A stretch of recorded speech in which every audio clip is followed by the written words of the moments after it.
بسم اللہ الرحمن الرحیم۔ السلام علیکم ورحمۃ اللہ وبرکاتہ۔ دوستو، ایمان کا تقاضا ہے کہ انسان ہر وقت اللہ سبحانہ و تعالیٰ کا شکر ادا کرے۔ حدیث پاک میں آتا ہے کہ مومن کے قریب کوئی بھی مصیبت یا راحت نہیں آتی جب تک کہ اللہ نہ چاہے۔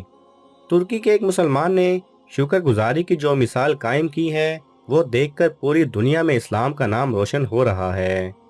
اس مسلم نوجوان کا ڈرائیونگ کے دوران شدید ایکسیڈنٹ ہو گیا تھا۔ آپ اس کی گاڑی سے اندازہ لگا سکتے ہیں کہ ایکسیڈنٹ کتنا شدید تھا، لیکن اللہ چاہے تو کوئی بھی مصیبت انسان کا کچھ بھی نہیں بگاڑ سکتی۔ اس انسان پر بھی اللہ کا خاص کرم ہوا اور اسے ایک خراش تک نہ آئی۔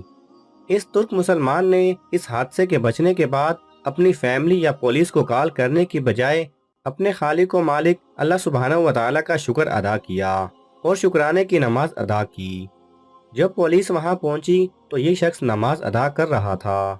دعا ہے کہ اللہ سبحانہ و تعالی ہم سب کو بھی ایسے جذبہ ایمانی عطا کرے اور اپنا شکر گزار بندہ بنائے۔ آمین۔